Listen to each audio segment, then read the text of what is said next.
तो तुम्हें पता होना चाहिए कैसे होगी।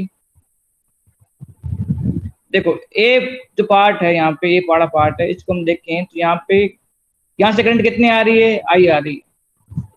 तो मान लिया हमने कि ए बी में जा रही है करंट I1। हमने मान लिया कि ए बी में कितनी जा रही है, I1 करंट जा रही है। तो एडी में कितनी रहेगी, एडी में कितनी रहेगी, I माइनस I1। अगर मान लें कि ये करंट कितनी है, I2। तो हम जानते हैं I इक्वल टू क्या होगा, ये हमने मान लिया करंट कितनी है, I2। हम जानते हैं I इक्वल टू क्या होगा, I1 प्लस I2। जॉइंट पे ये होता है कि जो करंट आ रही है, incoming current equal to outgoing current.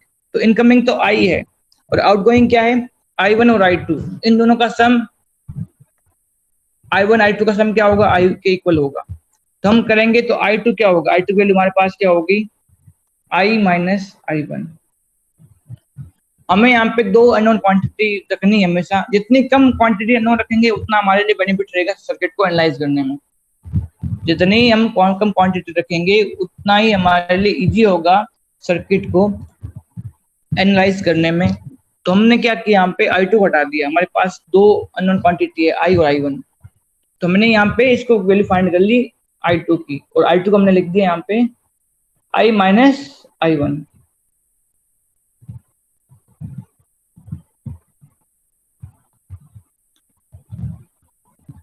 अब देखो यहाँ पे एक ये लगा रखा है गैल्वेनोमीटर। और गैल्वेनोमीटर का विशेष पर्पज है यहाँ पे, स्पेशल पर्पज इसलिए है कि अगर यहाँ पे कोई करंट फ्लो नहीं होती तो इसमें कोई डिफ्लेक्शन नहीं होगा। ये यहाँ पे गैल्वेनोमीटर का रोल क्या होता है, गैल्वेनोमीटर ये है कि वो डायरेक्शन ऑफ करंट बताता है। जब डायरेक्शन ऑफ करंट का बताएगा, जब करंट फ्लो होगा। जब करंट फ्लो ही नहीं होगा तो इसमें कोई डिफ्लेक्शन नहीं आएगा। तो ये कंडीशन होती है कि जब इसमें कोई डिफ्लेक्शन नहीं होगा तो क्या कंडीशन आती है हमारे पास, हमें देखनी है।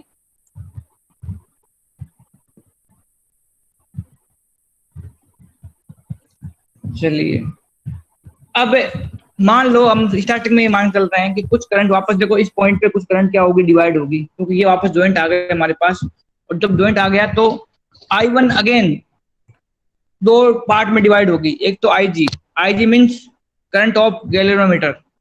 जो दूसरा होगा वो क्या होगा, अगेन वापस I1 माइनस IG, क्योंकि IG तो इधर आ गई ना, तो इधर क्या बचा, I1 माइनस IG बची। और यहाँ पे देखो वापस जो करंट आ रही है IG, यहाँ पे करंट आ रही है I1 माइनस I1। अब इस पॉइंट पे ये क्या होगी, एड होगी, और एड होगी तो क्या होगा, I minus I1 plus IG वापस यहाँ पे इस ब्रांच में फ्लो होगी, डीसी ब्रांच में। तो ये हमारे पास सारे इक्वेशन आ गई। अब हमें यहाँ पे सिंपल किरचॉफ सेकंड लॉ लगाना है और सर्किट को डिस्कस करना है, उसमें क्या इक्वेशंस बनती है वो देखनी है, और क्या कंडीशन होगी तो क्या हमारे पास कंडीशन आती है, ये सब कुछ देखना है हमें। और जो वेस्टर्न बोर्ड जिसका स्पेशल फीचर होगा वो भी देखना है, हम कैसे एनालाइज करते हैं उस चीज को भी देखना है, सब कुछ देखना है। देखिए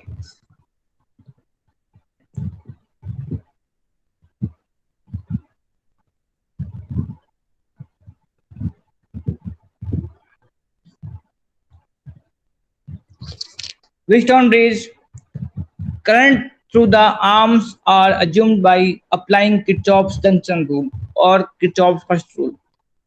अप्लाइंग, ये तो हमने करंट सबको डिवाइड कर दिया, हमने किरचॉफ का फर्स्ट लॉ लगा के या जंक्शन रूल लगा के हमने इसको डिवाइड कर दिया।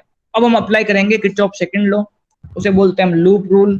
तो उसको अप्लाई करने पर क्या आता है, देखो अगर हम बात करें लूप ABDA, हम बात करें ABDA, इस लूप की बात करें हम, लूप का मतलब ये हम समझते होंगे जिस पॉइंट से स्टार्ट होता है उसी पॉइंट वापस से एंड भी होता है उसका। तो अगर हम बात करें लूप ABDA, इसकी इक्वेशंस क्या बनती है,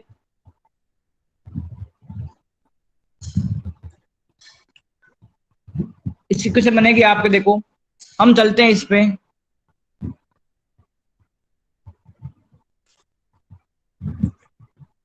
हम चलेंगे किससे चलेंगे, हम चलेंगे ए पॉइंट से। तो ए पॉइंट पे हम गए, ए पॉइंट पे हम चल रहे हैं यहाँ से यहाँ तक, पहले हम चलते हैं इस ब्रांच पे।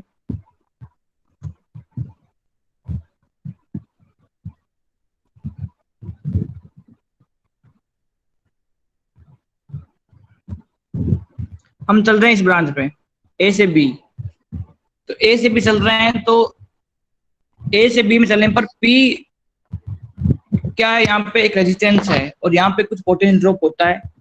वो क्या होता है, वो हम जानते हैं, current into value of potential, value of resistance. तो I1 इंटू पी, लेकिन डायरेक्शन भी पता होना चाहिए, हम अगेंस्ट हमारा डायरेक्शन ये चलने का, सर्किट में दिखाएगा हमारा डायरेक्शन ये चलने का है। तो अगर हमें साइन कन्वेंशन यूज करना है तो हम कैसे करेंगे, कोई बताएगा मुझे? जिसने पहले क्लास ली थी मुझे, मैंने कहा था ना, आप एक क्लास छोड़ते हो तो आपका कोई चैप्टर खराब है। किरचॉफ लॉ बहुत इंपॉर्टेंट है, सबने, कोमल ने, इन सबने छोड़ दिया था। अब ये जो चीजें छूट गई है, चेतन ने भी छोड़ दिया, दिव्या सिंह भी अब आई है, विकास, और कौन है ये, विवेक तो आज ही आया, उसको तो मतलब ही नहीं दुनिया से, पता नहीं कहाँ रहता है। फायजा भी आज ही आई है, सारे बच्चे आज आए, उनके लिए बड़ी समस्या होगी। अब फिजिक्स आप एक दिन में नहीं पढ़ सकते, उसको डेली पढ़ना पड़ता है और डेली समझना पड़ता है। तो चलिए मुझे बताइए, जो लूप है ए बी डी ए, उसके लिए इक्वेशन हम कैसे लिखेंगे? आपके सामने मुझे को एक्सप्लेन करेगा प्लीज, जो क्लास ले रहे हैं, निहारिका, टीना भी क्लास ले रही थी, निहारिका बताइए इक्वेशन कैसे लिखेंगे? जब कुछ पता लगे कि हाँ सर, ये पोटेंशियल ड्रॉप निकालनी है अपन को, तो पोटेंशियल ए और बी आई आर है, तो ए से बी तक जा रहे हैं, तो आई की वैल्यू तो I1 हो गई, और आर की वैल्यू यहाँ पे दे रखी है पी, रेजिस्टेंस। तो हम अपोजिशन में जा रहे हैं, हमारी डायरेक्शन सेम नहीं है, तो माइनस आ गया साइन कन्वेंशन के हिसाब से। हाँ तो माइनस, नहीं देखो, अपोजिट चल रहे हैं हम, देखो देखे, ये देखने वाली बात है, हम अपोजिट नहीं चल रहे हैं। देखो हम चल रहे हैं ऐसे, ये देखो ऐसे ऐसे चल रहे हैं ऐसे, यस, तो करंट भी ऐसे फ्लो हो रही है इसमें, सेम डायरेक्शन है, तो सेम डायरेक्शन है। अगर हम अकॉर्डिंग टू साइन कन्वेंशन करें तो हमारे पास नेगेटिव आएगा ना, तो I1 इंटू पी, लेकिन वैल्यू आएगी नेगेटिव, ठीक है। ये हमारे पास ए बी की बात आ गई, ए बी ब्रांच की। अब हमें चलना है बी डी ब्रांच में, यहाँ पे, ठीक है। तो हमें यहाँ पे चलना है बी डी ब्रांच में, वही वापस यहाँ पे जी है, जो जी क्या है, रेजिस्टेंस ऑफ गैल्वेनोमीटर है, ठीक है। तो जी, ये तो आ गई वैल्यू रेजिस्टेंस की, और करंट क्या है, आई जी। अगेन हम तो चल रहे हैं बी से डी, हम चल रहे हैं डायरेक्शन ऑफ करंट के अलोंग, तो यहाँ पे वापस अगेन क्या आएगा, नेगेटिव आएगा, तो माइनस आई जी करंट की value into G value of resistance of galvanometer, तो I ji into ji plus, वापस हम चलेंगे कहाँ से कहाँ पर, डी से ए पर। अब यहाँ पे देखना है कि पॉजिटिव आएगा नेगेटिव आएगा, करंट की वैल्यू क्या है, करंट की वैल्यू हमारे पास है I माइनस I1, ये टोटल करंट इससे आर से फ्लो हो रही है, तो यहाँ पे पोटेंशियल ड्रॉप क्या आएगा, I माइनस I1, तो करंट की वैल्यू आ गई, और रेजिस्टेंस वैल्यू कितनी है, R, तो I minus I1 into R। अब हम देखना है साइन पॉजिटिव आया नेगेटिव आएगा, तो क्या आएगा, क्या आएगा, पॉजिटिव कैसे आएगा, वो मुझे बताएगा, तो पॉजिटिव बोल रहा हो कैसे आएगा, निहारिका तुम्हें नहीं बोलना है, करंट के अपोजिट साइड में चल रहे हैं। हाँ, उषा ने क्लास ली थी, उषा बोल सकती है, उसको पता है कि हम करंट के डायरेक्शन के अपोजिट चल रहे हैं, और जब हम डायरेक्शन अपोजिट चलते हैं तो हमारी वैल्यू आती है पॉजिटिव, ठीक है। तो plus I minus I1 into R equal to 0, ये हमारे पास किरचॉफ लॉ हम जानते हैं कि टोटल जो हम करते हैं ईएमएफ सर्किट का वो इक्वल टू 0 होता है। तो हमारे पास इक्वेशन फर्स्ट आ चुकी है loop A B D A के लिए। अब मैं लूप सेकंड जो हमारे पास है बी सी डी बी, उसके लिए डिस्कस करना है। उसके लिए वापस वही कंडीशन से बनेगी, हमें वापस लूप में चलना है। हम इसको वापस इसको एक बार रिमूव करते हैं। अब हम बात करेंगे बी सी डी बी की। तो पहले हम चलेंगे बी सी ब्रांच में, ठीक है। बी सी ब्रांच चल रहे हैं, तो क्यू की वैल्यू है, जो क्यू वैल्यू है वो किसकी है, रेजिस्टेंस की वैल्यू है। और यहाँ पे करंट कितना हमने फाइंड कर रखा है पहले से ही, I1 माइनस IG, ये करंट की वैल्यू है। और हम चल रहे हैं वापस ये, तो हमारे पास आ गया potential difference I1 minus IG into Q. अब देखना है पॉजिटिव या नेगेटिव, तो हम चल रहे हैं ऐसे, करंट भी फ्लो हो रही है ऐसे, ठीक है। तो करंट दोनों सेम डायरेक्शन में हो गया, हमारे चलने की जो डायरेक्शन है और करंट डायरेक्शन सेम हो गई, तो हम लेंगे यहाँ पे negative minus I1 minus IG bracket में इंटू Q। ये हो गया इससे BC ब्रांच में पोटेंशियल ड्रॉप। अब हम चलते हैं C से D पर। C से D पे चलेंगे तो यहाँ पे देखो हम चल रहे हैं डायरेक्शन के अपोजिट चल रहे हैं। हम चल रहे हैं C से D और करंट फ्लो हो रही है D से C, तो हमारा डायरेक्शन क्या हो गया, अपोजिट हो गया। तो अब जो वैल्यू आएगी वो पॉजिटिव आएगी, लेकिन कितनी आएगी वो हमें देखनी है। तो करंट की वैल्यू कितनी है यहाँ पे, I minus I1 plus IG, ये टोटल करंट है, इसको लिखेंगे हम ब्रैकेट में, इनटू रेजिस्टेंस कितना है S, तो दोनों को मल्टीप्लाई कर देंगे और ऐड कर देंगे यहाँ पे plus I minus I1 plus IG into S। अब हम चलते हैं कहाँ पे, D से B की तरफ। ठीक है, हमारा चलने का तरीका ये रहेगा D से B की तरफ, लेकिन यहाँ पे देखो IG करंट फ्लो हो रही है वो हमारे डायरेक्शन के अपोजिट है, हम तो चल रहे हैं उसके अपोजिट है, तो वापस क्या आएगा, पॉजिटिव आएगा। लेकिन वैल्यू कितनी रहेगी, वैल्यू रहेगी G इंटू IG, ये उस पे कैलोरीमीटर पे पोटेंशियल ड्रॉप होगा। अब सर्किट पूरा हो गया तो हमें इक्वल टू 0 कर देना है। क्या कर देना है, इक्वल टू 0 कर देना है। ये हमारा किरचॉफ लॉ है, हम जानते हैं कि टोटल EMF वो क्या होता है, इक्वल टू 0 होता है। तो इक्वेशन से बन गई, सबको समझ में आ गया होगा। जो क्लास ले रहा है कंटिन्यू उसको तो मेरे हिसाब से बिल्कुल क्लियर है कि इसमें कोई डाउट नहीं है इक्वेशन कैसे बनेगी, हम कैसे पॉजिटिव लेंगे कब नेगेटिव लेंगे। और जो क्लास लेते नहीं दे डेली उनका तो बड़ा समस्या रहेगा हमेशा ही। मैं पहले बोल रहा हूँ, तुम तो यूट्यूब पे देखते हो, वो देखते हो, वो बिल्कुल इजी में बताते हैं, वो तुम्हारे हिसाब। हाँ जी, हाँ जी सर, जो BCD जो है लूप उसमें राइट हैंड क्यों चल रहा है, लेफ्ट हैंड क्यों नहीं चल रहा? आपकी मर्जी है, जिस चलो, आपको कोई रोकने वाला नहीं। आप राइट हैंड को चलो, आप एंटी क्लॉकवाइज चलो, क्लॉकवाइज चलो, आपकी क्वेश्चन से वैसे ही बनेगी जैसे बन रही है। चलने का डिसाइड हम करेंगे, हम चलेंगे BCD की तरफ। आप कहोगे नहीं मैं तो BD और DC फिर CB चलूंगी, तो चलो, कोई मना करता है। आपको डिसाइड करना है, ये आपको खुद को डिसाइड करना है कि मुझे कहाँ से चलना है। आपको सुटेबल लगता है वैसे चलिए, लेकिन साइन कन्वेंशन आपको याद रखने पड़ेंगे। कब पॉजिटिव आएगा कब नेगेटिव आएगा वो आपको थोड़ा सा ध्यान रखना पड़ेगा। बाकी चलना आप पे डिपेंड करता है कि आप कैसे इसको सर्किट में आप कैसे मूव करते हो, वो आप पे डिपेंड करता है। ठीक है, थैंक यू सर। कौन फायदा बोल रही है क्या? Yes sir. अच्छा, समझ में आ गया तुम्हें ये सारी चीजें? सर थोड़ा बहुत आया है। हाँ, थोड़ा बहुत आया तो क्लास लेते डेली तो बहुत ज्यादा सब कुछ आ जाता क्लियर। आप क्वेश्चन लिखने जाते एक क्वेश्चन ऐसी होगी सर कहते मुझे, तो चलिए कोई बात नहीं, थोड़ा बहुत आया तो भी अच्छी बात है, थोड़ा बहुत से बहुत कुछ हो जाएगा। हाँ, तुम्हारे पास ये क्वेश्चन बन गई है। अब इसमें कंडीशन लगाएंगे हम। कंडीशन क्या होगी कि BD ब्रांच में अगर कोई करंट फ्लो नहीं होती तो क्या हमारे पास कंडीशन आती है, तो कब होगा ये वो हमें पता करना है। तो हम क्या करेंगे, जो वैल्यू है IG की उसको हम 0 कर देंगे। हमें क्या करना है, यहाँ पे BD ब्रांच में अगर कोई करंट फ्लो नहीं होती है तो क्या कंडीशन हमारे पास आती है, और अगर वो कंडीशन होती है तो हम ये भी कह सकते हैं कि BD ब्रांच में कोई करंट फ्लो नहीं होती, वाइस वर्सा है। देखो हम पहले लेके चलेंगे कि BD ब्रांच में कोई करंट फ्लो नहीं होती तो हमारे पास कंडीशन क्या आती है, और हमारे पास वो कंडीशन अवेलेबल है तो हम ये भी कह सकते हैं कि BD ब्रांच में कोई करंट फ्लो नहीं होगी, वाइस वर्सा बात है यहाँ पे। और ये चीज हमें बहुत इंपॉर्टेंट रोल प्ले करती है जब आप न्यूमेरिकल करते हो। न्यूमेरिकल करते हो तो व्हीटस्टोन ब्रिज का बहुत बड़ा इंपॉर्टेंट रोल होता है। 12th बोर्ड एग्जाम में नॉर्मली आता ही है क्वेश्चन, क्योंकि वो आपका IQ लेवल चेक करते हैं कि बच्चे को ये पता है कि नहीं है कि व्हीटस्टोन ब्रिज कब जो कंडीशन है कब फॉलो होती है, कब फॉलो करता है वो। तो इसको लेकर बोर्ड एग्जाम में न्यूमेरिकल में या बोल दो कि MCQ में क्वेश्चन आता ही आता है, ये इतना इंपॉर्टेंट है। ठीक है, तो अब आपके पास दो कंडीशन आ गई है, दो इक्वेशन आ गई, लेकिन हम यहाँ पे कंडीशन रखेंगे। वो कंडीशन क्या होगी, वो होगी कि BD ब्रांच में कोई करंट फ्लो नहीं हो रही। क्या करना है, BD ब्रांच में कोई करंट फ्लो नहीं होगी तो क्या होगा, देखो व्हेन IG इक्वल टू 0, इसका मतलब ये है कि BD ब्रांच में कोई करंट नहीं है।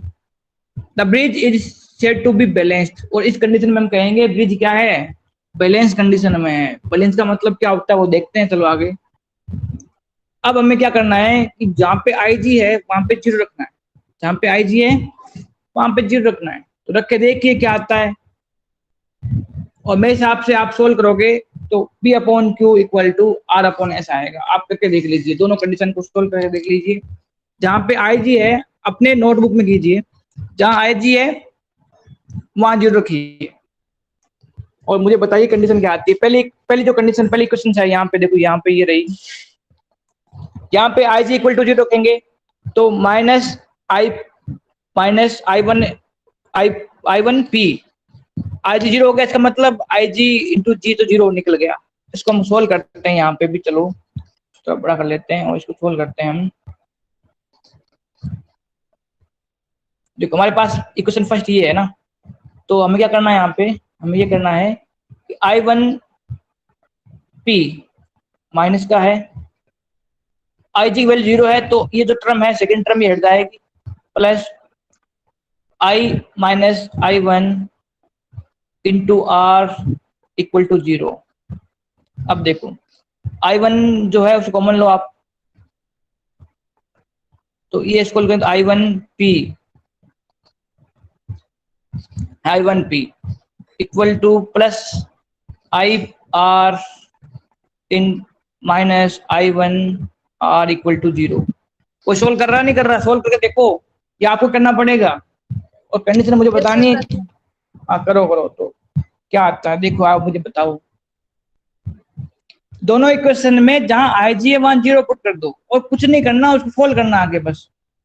सोल्व करने पर आप कंडीशन क्या आती है मुझे बतानी है। फर्स्ट इक्वेशन में क्या आया हमारे पास वो बताना है, पहले बताओ। फर्स्ट इक्वेशन को आप सोल्व करो अपने नोटबुक में, क्या आता है बताओ मुझे। देखो मैं बता रहा हूँ, आपकी इक्वेशन सही है कि नहीं वो देखना, आप चेक करना, ठीक है। मैं भी सोल्व कर रहा हूँ, आप भी सोल्व करो, और जैसे बता रहा हूँ वैसे देखना। Minus I one P plus I R minus I one R equal to 0। ये क्वेश्चन फर्स्ट हो गई जब हमने आई जी इक्वल टू 0 का। सेकेंड इक्वेशन क्या होगी, minus I one Q plus I S minus I one S equal to 0। ये होगी ना, सर ठीक है। Yes sir. हाँ ओके ओके, ये तो होगी कि दोनों इक्वेशन इक्वल टू 0। अब देखो इक्वेशन फर्स्ट को हम अगर और सॉल्व करते हैं इक्वेशन फर्स्ट को, तो I one P equation first में हमने क्या है, इसको हम सोल्व करते हैं। चलो एक बार मैं इसको वैसे सोल्व करता हूँ, तो मैं करके दिखाता हूँ।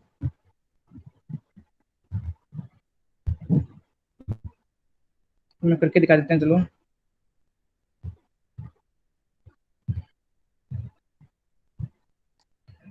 देखो मैं बता रहा हूँ, यहाँ पे आप देखना इस बात को, और आप इस थोड़ा सा देखिए कि कैसे हम लिखेंगे equation. Minus I one P plus I R minus I one R equal to 0। ये इक्वेशन फर्स्ट हो गई थी हमारी, ठीक है। क्लियर है सबको? Yes sir. इक्वेशन सेकंड क्या होगी, minus I one Q plus I S minus I one S equal to 0, ठीक है। ये सेकंड इक्वेशन हो गई थी, ठीक है ना। अब बताओ, अगर हम इस इक्वेशन को सोल्व करते हैं इक्वेशन फर्स्ट को, तो हमारे पास क्या आता है,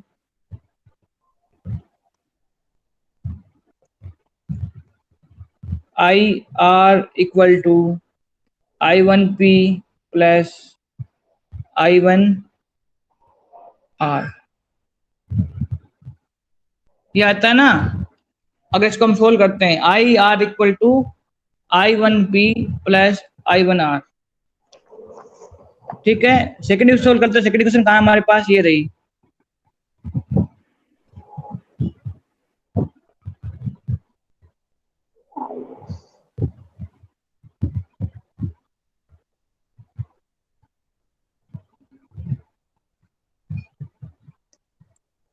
देखिए आप यहाँ पे सेकंड इक्वेशन हमारे पास ये रही, और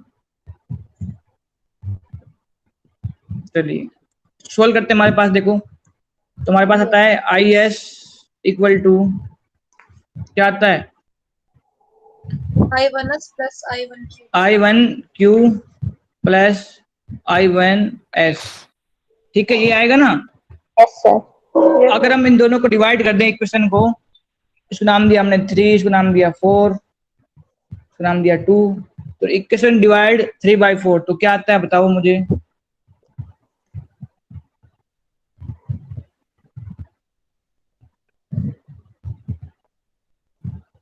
हमें डिवाइड करना है दोनों इक्वेशन को, तो देखो आर अपॉन है। हाँ, आप ऐसा भी कर सकते हो, I1 कॉमन भी ले सकते हो। क्या ले सकते हो? सर तो कैंसिल भी तो हो I1 कैसे? अच्छा हाँ कॉमन होगा। नहीं कैंसिल भी हो सकते हैं, I1 कॉमन ले लो ना, आप क्या दिक्कत है उसमें, कोई दिक्कत नहीं है। I1 कॉमन लेके वैसे भी कर सकते हो, आपकी मर्जी, वैसे कीजिए। Yes sir. Sir R upon S equals to P plus R upon Q plus S। R upon S equal to P plus R upon Q plus S। ये आएगा। P अपॉन Q प्लस R upon S। Yes sir. Yes sir. अच्छा अच्छा, तो आप इसको आगे solve करोगे तो क्या आएगा बताओ, देखिए मल्टीप्लाई करो, क्रॉस मल्टीप्लाई करो और सोल्व करो। R bracket Q plus S is equals to S bracket P plus R। हाँ सोल्व करो, आगे करते जाओ। देखो R Q प्लस S ये इधर आ जाएगा, और S P प्लस R ये आएगा इधर, ठीक है, ये तो आएगा क्रॉस मल्टीप्लाई से। Yes sir. अच्छा, वो आगे सोल्व करो, मल्टीप्लाई करो R into Q, R Q प्लस R S इक्वल्स टू हाँ S P प्लस S P, R। बिल्कुल करिए, आगे और सोल्व करो, करते जाओ। लास्ट में जो क्वेश्चन आएगी बता दूं मैं, हैं R Q equals to S P आ गया। R Q इक्वल टू क्या आ गया? S P आ गया ना, yes sir. R Q equal to S P आ गया, सर ये आएगा। Yes sir. ओ तो आगे चलते हैं हम, हमारे पास आ गया R Q equal to S P, ये आ गया ना, ये कंडीशन आई ना, R Q equal to S P आ गया ना। Yes sir. तो इसको हम ऐसा लिख सकते हैं क्या, देखो R upon S equal to P upon Q लिख सकते हैं क्या? देखो जरा भाई, R को हम इधर ले गए, सॉरी S को इधर ले आए, और R जो Q है उसको नीचे ले गए, हमारे पास कंडीशन क्या आ गई, R upon S equal to P upon Q। इसका मतलब क्या हुआ, हम चलते हैं वापस सर्किट डायग्राम में, तो हम देखते हैं कि क्या देखते हैं। चलो चलते हैं सर्किट डायग्राम में, हमारे पास कंडीशन आपको पता लग गई ना, क्या है, P upon Q equal to R upon S, सही है ना? एक सही बोल रहा हूँ नहीं बोल रहा हूँ, बताओ आपके हिसाब से मैं सही बोल रहा कि नहीं बोल रहा? P upon Q equal to R upon S, सही है सर। हाँ मैंने कुछ नहीं किया, R upon S equal to P upon Q बोलो, या P upon Q equal to R upon S बोलो, सही है ना? Yes sir. 2 इक्वल टू 2 बोलो भाई, A इक्वल टू B बोलो या B इक्वल टू A बोलो, बात तो वही है ना, तो फर्क नहीं आया ना, तो वही बोल रहा हूँ मैं, P upon Q equal to R upon S, ये कंडीशन मैंने क्या कर दी, इसको रिवर्स कर दिया बस। तो हमारे पास क्या आ गया, जब BD ब्रांच में कोई करंट फ्लो नहीं होती तो हमारे पास P upon Q equal to R upon S आता है। इसका मीनिंग क्या है, अब हम चलते हैं। चलिए हमारे पास ये कंडीशन सारी आ गई है, हमने सोल्व कर लिया है इसको इस तरीके से सब कुछ।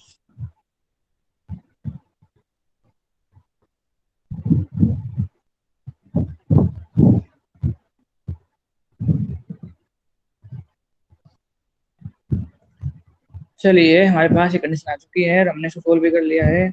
अब हम क्या करेंगे, देखो हमारे पास ये आ गई, by multiplying by manipulating the above equation we get P upon Q equal to R upon S। ये हमने फाइंड कर लिया, पूरी इक्वेशन सोल्व कर लगे करके, I G की वैल्यू हमने 0 की है उस इक्वेशन में, बाकी हमारे पास P upon Q equal to R upon S आ गया। अब देखिए आपसे बोल दे कि P upon Q equal to R upon S है, इसका मतलब क्या हुआ कि BT जो ब्रांच है उसमें कोई करंट फ्लो नहीं होती। बात समझ में आ रही है आपके? ये वाइस वर्सा भी है, कैसे, हमने यहाँ पे कंडीशन ली थी कि IG की वैल्यू 0 है तो हमारे पास आता है P/Q इक्वल टू R/S।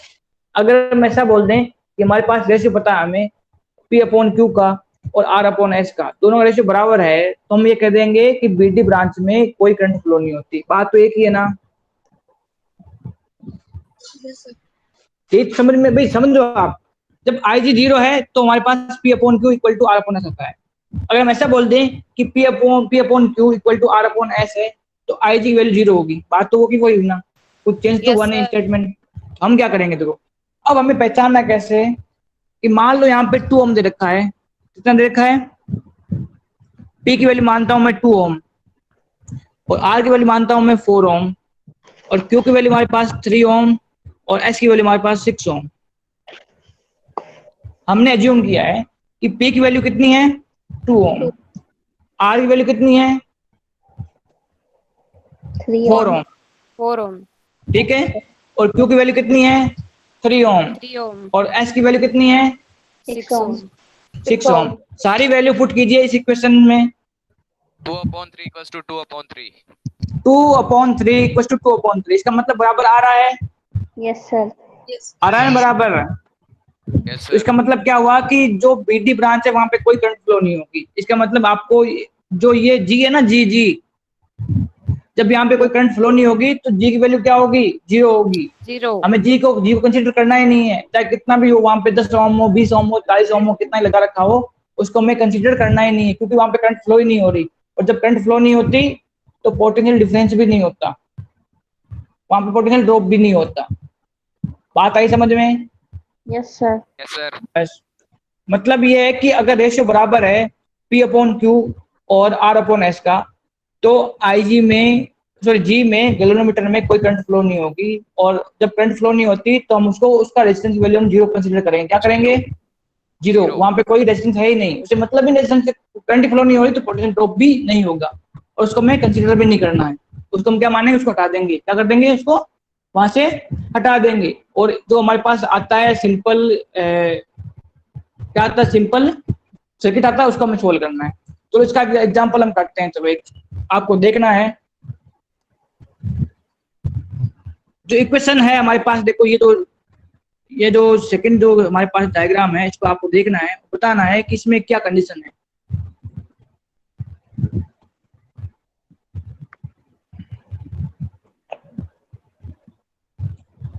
वो कंडीशन फुलफिल हो रही है क्या? मुझे चाहिए है क्या नहीं है? गैल्वेनोमीटर नहीं है इसमें। तो उससे क्या मतलब है? हम उस गैल्वेनोमीटर को हमने माना ही नहीं है। गैल्वेनोमीटर को हमने क्या माना? वहाँ पे रेजिस्टेंस माना है। गैल्वेनोमीटर हमने इसलिए लगाया है कि हम वो करंट रिडक्शन फाइंड कर सकें किस तरफ है, वो उसका कोई रोल नहीं है वहां पे। ठीक है, अब बताओ मुझे, जो AB है, AB 2 पॉइंट है हमारे पास, A और B, इसके बीच में व्हीटस्टोन ब्रिज कहीं बन रहा है क्या?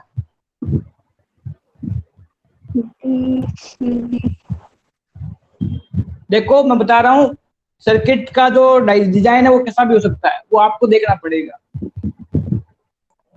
वैसा जैसे आपके पास व्हीटस्टोन ब्रिज वैसा नहीं मिलेगा आपको, वो तो एक समझाने के लिए है, लेकिन सर्किट डिजाइन कैसा भी हो सकता है। आपको देखना है, आपको पहचानना है कि ये व्हीटस्टोन ब्रिज है कि नहीं है। उसको आपने पहचान लिया तो क्वेश्चन सोल्व हो जाएगा। Sir ACBDA। हाँ, इसको हमने देखना है, ACBDA, ये बिल्कुल व्हीटस्टोन ब्रिज है, लेकिन कैसे मुझे बताओ। देखें सर पहले ACD पे करेंगे। देखो, AC की वैल्यू कितनी है? AC पे 5 ओम है 5। और CB जो है उस पे कितना है? 5। तो इसको माने हम P, इसको माने Q, इसको माने हम R, इसको माने S। ठीक है, तो P/Q 5/5 1, यहाँ पे R/S 5/5 1, तो कितना आया? 1 = 1। करंट फ्लो नहीं होगा, 0। कहाँ नहीं होगा? CD में। CD में नहीं होगा। 20 ओम पे कोई करंट फ्लो नहीं होगा। इसका मतलब इसको हम हटा सकते हैं यहाँ से। Yes sir. इसको हटा के हमें सोल्व करना है। हटाने पर क्या होता है देखो, देखें, इसको हटाओ फिर इक्वेशन सोल्व करो, और हम ये बताना है कि क्या बताना है आपको, जो क्वेश्चन वो क्वेश्चन क्या है वो देख लीजिए। Calculate the resistance between the point A and B of the network shown in figure. आपको A और B के बीच में क्या बताना है?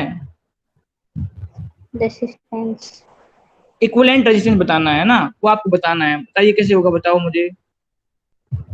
A और B के बीच में इक्विवेलेंट रेजिस्टेंस कितना होगा?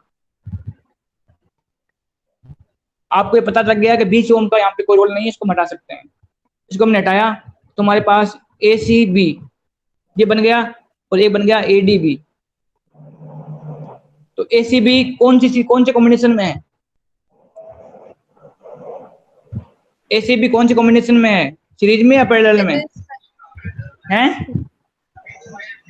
इसमें है सर सीरीज में। हाँ सीरीज में होंगे ना। आप 20 ओम घटा के देखो ना, 20 ओम घटाओगे तो कुछ है नहीं। तो जो करंट 5 ओम में इस 5 ओम में फ्लो होगी वही करंट इस 5 ओम में फ्लो होगी। तो इसका मतलब सीरीज में है। तो 5 + 5 कितना हो गया?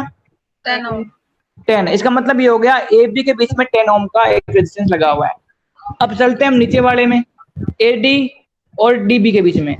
तो AD और DB ये किस में होंगे वापस? अगेन सीरीज कॉम्बिनेशन में होंगे। तो 5 + 5 कितना हो गया? 10 हो गया। अब वो ऊपर वाला 10 और नीचे वाला 10 ये किस में होंगे वापस? पैरेलल में होंगे। तो अब पैरेलल को हमें सोल्व करना है तो हमारे पास आएगा 5 ओम। आप सोल्व करके देख लेना, 5 ओम में आएगा। Yes sir. तो आपको ये आइडेंटिफाई करना है कि व्हीटस्टोन ब्रिज कब बनता है, कंडीशंस क्या है, ठीक है। और ये आपने पता कर लिया तो सर्किट कितना इजी हो गया। देख लो 20 ओम तो यहाँ पे कोई रोल ही नहीं है, जबरदस्ती दे रखा है हमें समझाने के लिए कि 20 ओम का कोई रोल है कि नहीं है, पता करना पड़ेगा पहले। आपको पता लग गया, उसको हटा दो। उसको हटाने पर सर्किट बहुत इजी हो गया और हमारे पास वैल्यू बहुत इजी आ गई, हमने कैलकुलेट भी कर लिया, ठीक है। Yes sir. अच्छा अब बताओ मुझे, जो ऊपर वाला जो फिगर है क्वेश्चन नंबर 1 का, वो व्हीटस्टोन ब्रिज है कि नहीं है? कोई मुझे बताएगा और कैसे है? ये बहुत अच्छा सवाल है। अगर आपने इसको सोल्व कर लिया दिमाग लगा के तो आपको सारे क्वेश्चन आप व्हीटस्टोन ब्रिज के कर लोगे, फिर इसमें कोई दिक्कत नहीं है। लेकिन ये व्हीटस्टोन ब्रिज दिख नहीं रहा, लेकिन है। लेकिन कब दिखेगा? जब आपको इसको रीडिजाइन करोगे अपने हिसाब से, इसका व्हीटस्टोन ब्रिज बनाओगे, तब ये दिखेगा कि हाँ एक व्हीटस्टोन ब्रिज हमारे पास है। सर B और D के बीच में। B और D के बीच में क्या है? Sir Wheatstone bridge. नहीं व्हीटस्टोन ब्रिज बनाओ तो सही, कैसे बनेगा? बनाओ तो सही। सर वो आप सर्किट डायग्राम बना के मुझे दिखाइए अपने कैमरे पे, मैं देख लूंगा। भाई ऐसे तो आप बता दोगे हाँ हाँ, लेकिन कैसे प्रूफ कीजिए ना, आपको कैसे समझ में आया है? विवेक मीणा तू आज पहले दिन ये बता रहा है कि 5 ओम के बीच में ये है, तो बता तो सही मुझे कैसे है। मैं आवाज पहचानता हूँ सबकी, ये सोच लेना कि सर को पता नहीं लगे कौन क्या बोल रहा है।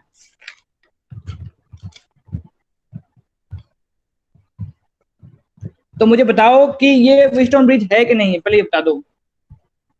आपको क्या लग रहा है तो कैसे है उसको भी थोड़ा एक्सप्लेन कर दीजिए मुझे। मैंने कहा है कि इस सर्किट से आपको पता लगेगा नहीं, आपको रीडिजाइन करना पड़ेगा। जब रीडिजाइन करोगे इसको तो आपको पता लगेगा हाँ एक व्हीटस्टोन ब्रिज है। तो चलो इसको हम करके देख लेते हैं पहले। इसको हम करके देखते हैं, चलते हैं इस पे और हमारे पास ये, चलो ये डायग्राम हमारे पास पहले से दिया हुआ मैंने यहाँ पे, और हमें इसको देखना है। यही डायग्राम है ना वहां पे, देखो। यस अच्छा अब हमें क्या है कि इस डायग्राम को हमें डिजाइन करना है, तो हम कैसे करेंगे? तो हमें कोई एक पॉइंट लेना है, कोई सा पॉइंट ले लो। स्टार्टिंग से हम लेंगे A से B। चलो पहले हम चलते हैं A से B। तो हमने एक लाइन खींच दी A से B, लेकिन A से B में क्या वैल्यू है वो बतानी पड़ेगी। क्या है वैल्यू है? ये हमारे पास A आ गया, हमारे पास B आ गया, और इनके बीच में कितना रेजिस्टेंस लगा हुआ है यहाँ पे देखो, 1 ओम। 1 ओम हमने लगा दिया, 1 ओम, ठीक है। चलिए ये तो हो गया हमारे पास A से B के बीच में। सबको समझ में आ भी गया होगा कि A से B के बीच में हमारे वैल्यू पता लग गई। चलिए अब हम चलते हैं किस पे, थोड़ी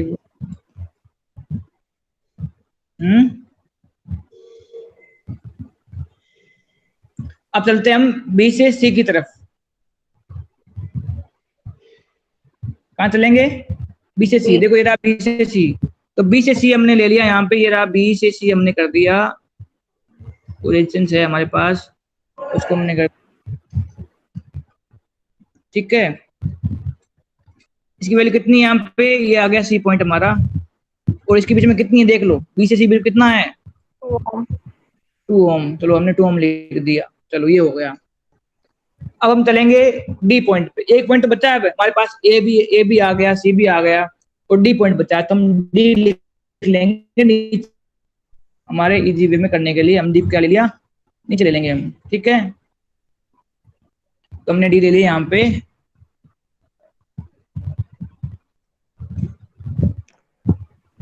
ये ले लिया हमने डी पॉइंट यहाँ पे, ठीक है। पॉइंट कौन सा है? डी पॉइंट है। हम चलेंगे हम सी से डी पर, ये कौन सा पॉइंट है? डी पॉइंट है। तो सी से डी के बीच में क्या है मुझे बताओ? 4 ओम। 4 ओम, तो हमने लिख दिया 4 ओम, चलो ये हो गया।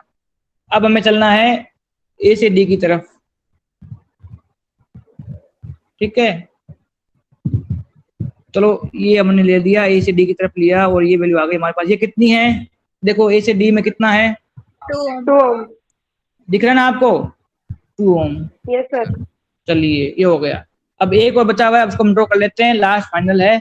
उसके बाद हम क्या करेंगे, ये बी और डी के बीच में कितना है वो बता दीजिए मुझे। 5 ओम। ये रहा बी और डी के बीच में कितना है? 5 ओम। चलो ये आ गया। तो हमने सर्किट को क्या कर लिया, रीडिजाइन कर लिया। अब देखिए वापस एक बार पूरा कर लेते हैं हम, ये तो हमने पूरा कर लिया। अब तो बैटरी लगी हुई, कहाँ लगी हुई है बैटरी? सर ए और डी में 2 ओम कैसे? ए और डी में 2 ओम कैसे? बिल्कुल सही बात है आपकी, ये तो हम दिखाते हैं ए और डी में 2 ओम कैसे हैं। आपको सर्किट डायग्राम दिख रहा है? अब देखो ये रहा ए पॉइंट, ये रहा डी पॉइंट। हम चलते हैं ए से और डी के बीच में, ये रहा देखो कितना है? समझ गई। ए से डी में कितना है? 2 ओम, ठीक है। चाहिए आपको पता लग गया ना, तो हम चलते हैं आप अपने डायग्राम पे।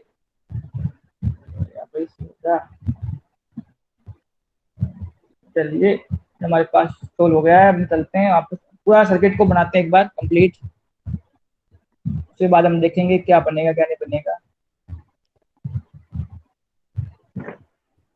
चलिए अब देख लो कि बैटरी जो है ना वो कहाँ पे लगी हुई है, वो लगी हुई है ए और सी के बीच में, यही लगी हुई है, देख लो ये रहा ए या सी पॉइंट, इनके बीच में लगी हुई है बैटरी, ठीक है ना। तो हमें ए और जहां सी लगा वहां पे बैटरी ऐड कर देनी है बाहर से। कहां से करनी है? बाहर से। तो ये रहा हमारे पास ए पॉइंट, ये रहा सी पॉइंट, यहाँ पे हम बैटरी लगानी है, ये लगा दी बैटरी। कितनी वोल्ट की है? 4 वोल्ट की। चलो ये हमारे पास 4 वोल्ट। हमने सर्किट को रीडिजाइन कर लिया है। अब हमें पता लग रहा है, आप देख सकते हो कि एक व्हीटस्टोन ब्रिज है कि नहीं है। आप देखें इसको और मुझे बताओ है कि नहीं है। है सर। बिल्कुल है। अब देखो आपको पता लग रहा है इजी वे में कि हाँ ये व्हीटस्टोन ब्रिज बिल्कुल है। देखो ए और बी के बीच में वैल्यू है 1 ओम, ये हमने मान लिया पी। क्या मान लिया हमने? पी। ये मान लिया हमने क्यू बी और सी के बीच में, और सी और डी के बीच में मान लिया हमने एस, और ए और डी के बीच में मान लिया हमने आर। तो P upon Q 1/2, R upon S 1/2, तो कितना आता है? 1/2 इक्वल टू 1/2। इसका मतलब बराबर है रेशियो। इसका मतलब ये क्या है? एक व्हीटस्टोन ब्रिज है। तो इसका मतलब ये हुआ कि आर को कैसे नहीं माना? क्या सर सी और डी के बीच में आर को कैसे नहीं माना? नहीं ऐसा नहीं होता, ऐसा नहीं होता है। P अपॉन क्यू, इसको मानेंगे हम R, इसको मानेंगे हम S। ध्यान रखना, ये थोड़ा कंफ्यूजन मत करना। P upon Q equal to R upon S हमेशा होता है। आप ये मत करना कि R को S कर दो, S को R कर दो, फिर आप तुमसे कुछ चेंज करना पड़ेगा। अब देखो एक तरीका यहाँ बताता हूँ, आपको अगर कंफ्यूजन हो ना तो आप ऐसे भी कर सकते हो। तो बताऊँ कैसे? देखो एक चीज, कभी आपको कंफ्यूजन हो जाए, चीज में कंफ्यूजन हो सकता है। देखो मैं नहीं कह रहा हूँ कि नहीं होगा। देखो P upon R equal to Q upon S है कि नहीं है, देखो देखो एक बार, P upon R equal to Q upon S है कि नहीं है, एक बार ये देखो। है सर। तो वही बात हो गई ना, ऐसा भी कर सकते हैं आप, कंफ्यूजन हो ना, जो 5 ओम में उसका इधर वाला रेशियो और 5 ओम के उधर वाला रेशियो बराबर होना चाहिए, ये भी कंडीशन है। अगर आपको कंफ्यूजन है तो ऊपर वाला रेशियो डिवाइड बाय नीचे वाला रेशियो, ये भी होना चाहिए। और आप अगर कोई कंफ्यूजन होता है आपके, मान लो 5 ओम के लेफ्ट वाला रेशियो और 5 ओम के राइट वाला रेशियो बराबर होना चाहिए, ये भी एक कंडीशन हो सकती है, क्योंकि P upon R equal to Q upon S भी होता है, आप उसको सोल्व कर लेना, वो भी होता है। तो P अपॉन R कितना है 1/2, Q अपॉन S कितना है 1/2, इसका 1/2 इक्वल टू 1/2, इसका मतलब क्या हुआ, एक ब्रिजस्टोन ब्रिज यहाँ पे बन चुका है और 5 ओम की वैल्यू का यहाँ पे कोई मतलब नहीं है, कोई मीनिंग नहीं है, इसको मैं हटाना है। अगर मैंने हटा दिया तो हमारे पास BD में कोई वैल्यू नहीं रहेगी, और BD में वो वैल्यू उसको हटा के हम सोल्व करते हैं। अब कर सकते हो आप, A से C के बीच में 1 ओम 2 ओम है, वो किस में आएंगे, कौन सा कॉम्बिनेशन है सीरीज में, और R और C के बीच, A और C के बीच में 2 ओम और 4 ओम, ये किस में आएंगे, अगेन सीरीज कॉम्बिनेशन। ठीक है, तो 1 + 2 कितना हो गया 3, 2 + 4 कितना हो गया 6, तो 3 और 6 ये आगे वापस किस में आएंगे, पैरेलल में आएंगे। तो 3 और 6 का निकालो पैरेलल कॉम्बिनेशन, वो आएगा R इक्विवेलेंट की वैल्यू। हमें यहाँ पे निकालनी है करंट की वैल्यू, तो हमें बैटरी दे रखी है, R इक्विवेलेंट हमने निकाल लिया, तो हम निकाल सकते हैं V = IR से, और हम करते हैं तो हमारे पास I की वैल्यू आ जाएगी 2 जितना भी, हाँ कितना आया 2 ओम आया इक्विवेलेंट, बिल्कुल 2 ओम आएगा। तो R इक्विवेलेंट हमारे पास 2 ओम आ गया। V = IR होता है, V की वैल्यू 4 इक्वल टू I का वैल्यू हम फाइंड करनी है, R की हमारे पास वैल्यू 2 आ गई, तो I इक्वल टू कितना होगा 4/2 2 एम्पियर, ये आएगा। Yes sir. Yes sir. बिल्कुल ये आएगा। तो इस तरीके से आप सारे क्वेश्चन आपको देखना है, पहले फाइंड करना है कि वो ब्रिजस्टोन ब्रिज है कि नहीं है, अगर नहीं है तो अलग कंडीशन है। और बोर्ड एग्जाम में ये क्वेश्चन आते ही हैं आपको पता करने के लिए कि आप पता कर सको कि कौन सा ब्रिजस्टोन ब्रिज बन रहा है नहीं बन रहा, बस आपके दिमाग में सेटअप होना चाहिए कि हाँ कब ब्रिजस्टोन ब्रिज बनता है, कंडीशन क्या होती है और हम कैसे इसको सोल्व कर सकते हैं, क्योंकि आपका लॉजिक चेक करते हैं वो। MCQ में क्या करते हैं, लॉजिक चेक करते हैं, आपका दिमाग कितना इजी वे में उसको पकड़ पाता है। तो MCQ में कभी भी आप देख लो कंपटीशन में कोई बड़ा क्वेश्चन नहीं आता, छोटा क्वेश्चन आता है, लेकिन उसमें लॉजिक होता है, वो आप पता होना चाहिए लॉजिक क्या है। और आप कितना इजी हो गया बताओ, अब ये क्वेश्चन कितना इजी हो गया, पहले आप तो 1 ओम 2 ओम किस में है, 5 ओम इसके में पता नहीं पैरेलल कॉम्बिनेशन में है कि क्या है, आपको बड़ा कंफ्यूजन हो गया। तो अगर आपको पता है कि ब्रिजस्टोन ब्रिज बन रहा है तो 5 ओम के हमको मतलब नहीं, इसको हटाओ, 1 ओम 2 ओम सीरीज में, 2 ओम 4 ओम अगेन सीरीज में, इन दोनों का इक्विवेलेंट वापस किस में आएगा, पैरेलल में आएगा, और पैरेलल को हम सोल्व करते हैं तो हमारे पास आता है इक्विवेलेंट रेजिस्टेंस ऑफ सर्किट। फिर 4 वोल्ट की बैटरी है, R की वैल्यू 2 आई, तो I की वैल्यू हमने फाइंड कर ली 2 एम्पियर, बस कितना इजी हो गया। तो इस तरीके से हम सारे क्वेश्चन को हमें फाइंड करना है कि कैसे हम पहचान कर सकें ब्रिजस्टोन ब्रिज है कि नहीं है। तो आप सर्किट को रीडिजाइन करना सीखिए, जब आप ये करना सीख जाओगे तो कोई बड़ी चीज नहीं है कि आप, कई बार क्या होता है कि आप देखते पहचान लोगे, अगर आपने सर्किट को एनालाइज कर लिया बार बार कर लिया तो आप देखते पहचान जाओगे कि ब्रिजस्टोन ब्रिज है कि नहीं है। चलिए मैं एक यहाँ पे एग्जाम्पल देता हूँ, एक आपको बताना है कि ब्रिजस्टोन ब्रिज है कि नहीं है, ठीक है। Yes sir. चलिए हमारे पास एक ये रहा, ये 1 ओम है, ये 2 ओम है, ठीक है। एक मिनट रुको मैं क्या कर रहा हूँ,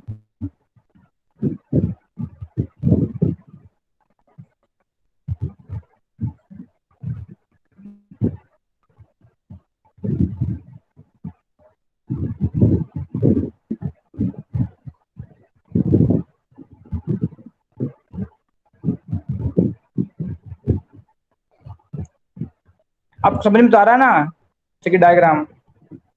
यस सर। तो ये A है, ये B पॉइंट है, ये C पॉइंट है और ये D पॉइंट है। ये 3 ओम है, ये 4 ओम है, सॉरी ये कितना 6 ओम है, सॉरी ये 6 ओम है, और ये हमारे पास कितना आ गया, ये 4 ओम है, ये 6 ओम है। आपको ये बताना है कि ये इक्विवेलेंट है कि नहीं है। 1 मिनट रुको, 1 मिनट रुको।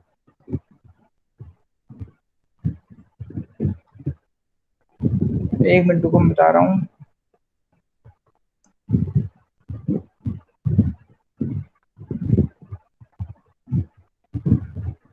एक बार रुको, वापस चेक करता हूँ मैं सेक्शन को।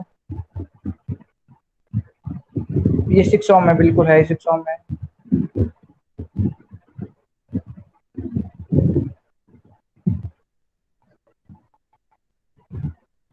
ये 6 ओम है। ये कितना है? 4 ओम है। तो हमारे पास ये आएगा 8 ओम होना चाहिए, 8 ओम आएगा। तो आपको बताना है कि व्हीटस्टोन ब्रिज है कि नहीं है। मुझे बताओ प्लीज, फटाफट करके बताओ। ये तुम्हारा क्वेश्चन है आज का। समझ में आ रहा है ना? 1 और 2 ओम, 1 और 2 में जो है ए और बी के बीच में है, और 3 और 6 ओम बी और सी के बीच में, और सी और डी के बीच में क्या है? सी और डी के बीच में 8 ओम है, और ए और डी के बीच में 4 ओम है। तो आप मुझे बताओ फटाफट करके कि ये वैल्यू जो है वो क्या है? 2/4 है कि नहीं है, बताना मुझे। और क्यों नहीं है? तो है, हैं? नहीं है। कैसे नहीं है, बताओ देखें। सर बीसी के बीच में एक ही है, वो पैरेलल में ही है बीसी के बीच में। सर नहीं है सर व्हीटस्टोन ब्रिज। कैसे नहीं है? सर जो रेशियो है वो सेम ही है ना सर। Yes sir. पहले देख बताओ, मेरी बात सुनो, मैं एक्सप्लेन कर रहा हूँ। देखो, ए और बी में जो है वो 3 ओम है टोटल। कितना है? 3 ओम है, क्योंकि मैं बता रहा हूँ। बीसी में निकालेंगे ना हैं? सर, बीसी में निकालेंगे ना सर, वो थोड़ा सा कि उधर 2 ओम आएगा सर। हाँ 2 ओम आएगा, बिल्कुल। पैरेलल में इसको सीरीज में कन्वर्ट करके इसलिए निकालेंगे रेजिस्टेंस, इसमें 2 ओम हाँ, आएगा तो 2 ओम आएगा, बिल्कुल। हाँ सर रेशियो इक्वल नहीं होगा उससे। तो मैं बता रहा हूँ, एक बात जिसको समझ में नहीं आया वो समझ लो। 1 ओम 2 ओम तो क्या है? सीरीज में है, उसका वैल्यू कितनी होगी? 3 ओम। मतलब एक बी के बीच में कितना होगा? टोटल हो गया 3 ओम। अब चलते हैं बी और सी के बीच में। तो बी और सी के बीच में 3 ओम और 6 ओम, ये किसमें है? पैरेलल कॉम्बिनेशन में। इनका हम निकालते हैं इक्विवेलेंट। हमारे पास था 2 ओम। इसका मतलब ये हुआ कि बी और सी के बीच में 2 ओम की वैल्यू हमारे पास है, और ए और डी के बीच में 4 ओम है, और सी और डी के बीच में 8 ओम है। तो यहाँ पे कितना आ गया? 3 ओम। यहाँ पे कितना आ गया? 2 ओम। अब हम रेशियो निकालते हैं, तो इधर आता है 3/4, इधर आता है 2/8 एंड 1/4। दोनों इक्वल नहीं है। 3/4 इक्वल टू 1/4 नहीं होता। इसका मतलब ये व्हीटस्टोन ब्रिज नहीं है। अगर ये होता, मान लो यहाँ पे 3/4, यानी यहाँ पे होता कितना? यहाँ पे होता, मान लो कुछ और होता, 1 ओम होता, मान लो 1 ओम। और यहाँ पे क्या होता? अब बताओ, होता कि नहीं होता? यस सर, होता सर। हैं? अब होता, क्योंकि 1 कितना होता है? 2/4 कितना होता है? फिर भी नहीं होता मेरे हिसाब से। सर नहीं होता सर, फिर भी नहीं होता सर वो 2/2 1 आता सर। सर। रेशियो तो एक बार रुको। 1/4 और रेशियो उधर आता 2/8।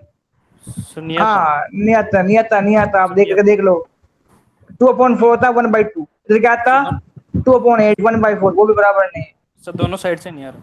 दोनों साइड से नहीं आता। हाँ सर। नहीं आता ना। हम तो फिर ऐसा आपको दिमाग लगाना है कि है कि नहीं है, पहले ये पता करो। है तो फिर इजी हो जाएगा, नहीं है तो फिर आपका नई वाला क्वेश्चन शायद नहीं आएगा बोर्ड एग्जाम में। इस बार सिलेबस कुछ रिमूव कर दिया है, तो उसमें उसी चली गई है। आपको जो आएगा वो ऐसा ही आएगा, व्हीटस्टोन ब्रिज बना के देगा आपको। बस आपको फाइंड करना है कि व्हीटस्टोन है कि नहीं है। बस आपने फाइंड कर लिया तो बहुत इजी वे में आप क्वेश्चन भी कर दोगे। तो इतना कोई कॉम्प्लिकेटेड नहीं होता ऑप्शन भी। ठीक है, तो आज हमने पूरा व्हीटस्टोन ब्रिज डिस्कस कर लिया है, उसके न्यूमेरिकल, उसको डिजाइन कैसे करते हैं वो भी देख लिया है। आपको एक एक पॉइंट उठाना है, और एक एक पॉइंट उठा के उस बीच में वैल्यू फाइंड करनी है, उसको फिर आपको रीडिजाइन करना है। और जब आप करते हो रीडिजाइन तो आपको पता लग जाता है कि व्हीटस्टोन ब्रिज है कि नहीं। पता लग गया तो सर्किट बहुत ही ईजी हो गया फिर। ठीक है, आज वैसे भी टाइम घंटा पर हो गया। वैसे हमारी क्लास भी होगी आगे, या फिर लोअर क्लास ले रहे हो? सर क्यूज वाला क्या सिस्टम है सर? वो ऑनलाइन कुछ तुम्हें डॉक्स फाइल आज जल्दी इसलिए करी ना कि कल आपने रात को मैसेज पढ़ा नहीं पढ़ा। अब वो पढ़ना चाहिए था। उसमें लिखा है कि आपकी कोई स्पोर्ट क्विज है ऑनलाइन। मैंने आपको लिंक सेंड किया, तो आप 10 बजे के बाद उसको लिंक पे क्लिक करोगे तो वो फाइल ओपन हो जाएगी, और आपके कुछ क्वेश्चन होंगे उसमें, और वो क्वेश्चन आपको सोल्व करने हैं। Sir timing